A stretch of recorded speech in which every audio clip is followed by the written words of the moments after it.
ನಾವು ಒಂದು ಮಾತು ಕೇಳಿರ್ತೀವಿ, ಹೇಳೋದು ಆಚಾರ ತಿನ್ನೋದು ಬದನೆಕಾಯಿ ಅಂತ ಹೇಳ್ತಾರೆ. ಏನು ಹಂಗಂದರೆ ಇವತ್ತಿನ ಕಗ್ಗಕ್ಕೆ ತುಂಬ ಚೆನ್ನಾಗಿ ರಿಲೇಟ್ ಆಗುತ್ತೆ. ಏನಂತ ನೋಡೋಣ.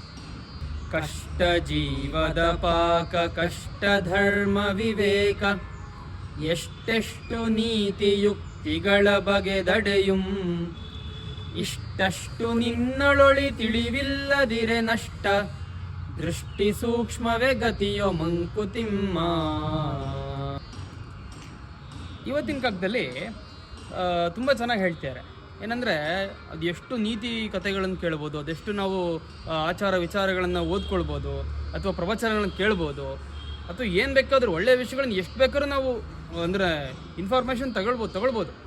ಆದರೆ ಅದನ್ನು ಅಪ್ಲೈ ಮಾಡಲಿಲ್ಲ ಅಂದರೆ, ಅಥವಾ ಅದು ನಮ್ಮ ಅಂತರಂಗದ ವಿವೇಕವನ್ನು ಜಾಗೃತಗೊಳಿಸಿಲ್ಲ ಅಂದರೆ, ಅಥವಾ ಅದನ್ನು ಉದ್ದೀಪನಗೊಳಿಸಿಲ್ಲ ಅಂದರೆ ಅದು ವ್ಯರ್ಥ ಅಂತ.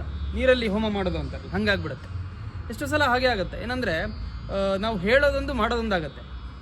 ಯಾವ ಮನುಷ್ಯ ಆ ರೀತಿ ಹೇಳೋದೊಂದು ಮಾಡೋದೊಂದು ಮಾಡ್ತಾನೆ, ಅವನ ಜೀವನಕ್ಕೆ ಅದು ಬೆಲೆಯೇ ಇಲ್ಲ ಅಂತ, ಅವನ ಜೀವನ ಸಾರ್ಥಕತೆ ಅಲ್ಲ. ಯಾಕಂದರೆ ಆಗಲೇ ಹೇಳಿದ ಗಾದೆ ನೆನಪಾಗತ್ತೆ. ಮತ್ತೆ ಹೇಳೋದು ಆಚಾರ, ತಿನ್ನೋದು ಬದನೆಕಾಯಿ ಅನ್ನೋ ಥರ ಆಗ್ಬಿಡುತ್ತೆ. ಆದರೆ ಯಾವಾಗ ನಿಜವಾದ ಸಾರ್ಥಕತೆ ಅಂತಂದರೆ ಏನನ್ನು ಹೇಳ್ತೀವಿ ಅಥವಾ ಏನನ್ನು ನಾವು ಪಡ್ಕೊಳ್ತೀವಿ, ಏನು ವಿವೇಕಗಳನ್ನು, ಅದು ಏನು ಧರ್ಮ ಅಂತ ಎಲ್ಲ ನಮಗೆ ಗೊತ್ತಾಗಿದೆ ಅಲ್ವಾ, ಅದೆಲ್ಲ ಆಚರಣೆ ತರಬೇಕು ನಾವು.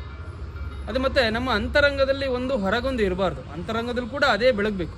ಆಗ ಮಾತ್ರ ಅದು ನಿಜವಾದ ಒಂದು ಸಾರ್ಥಕತೆ ಅಂತ. ಅದಕ್ಕೆ ಹೇಳ್ತಾರೆ, ಇಂಥ ಈ ಧರ್ಮಗಳನ್ನು ಇದನ್ನು ಅಥವಾ ಈ ವಿವೇಕವನ್ನು ಅರ್ಥ ಮಾಡ್ಕೊಳ್ಳಿಕ್ಕೆ, ಅಥವಾ ಅದನ್ನು ನಾವು ಫಾಲೋ ಮಾಡಲಿಕ್ಕೆ, ಅಪ್ಲೈ ಮಾಡಲಿಕ್ಕೆ ತುಂಬ ಕಷ್ಟ. ಅದಕ್ಕೆ ದೃಷ್ಟಿ ಸೂಕ್ಷ್ಮತೆ ಬೇಕು ಅಂತ ಹೇಳ್ತಾರೆ. ಅಂದರೆ ತುಂಬ ಸೂಕ್ಷ್ಮ ದೃಷ್ಟಿಯಿಂದ ಅರ್ಥ ಮಾಡ್ಕೊಳ್ಬೇಕು, ಅದು ತುಂಬ ಸೂಕ್ಷ್ಮವಾಗಿ ನಮ್ಮ ಜೀವನದಲ್ಲಿ ಅಳವಡಿಸ್ಕೊಳ್ಬೇಕು ಅಂತ. ಅದನ್ನು ಮಾಡಿಬಿಟ್ರೆ ಜೀವನ ತುಂಬ ಚೆನ್ನಾಗಿರುತ್ತೆ ಅಂತ ಹೇಳ್ತಾರೆ. ನಮಸ್ಕಾರಗಳು.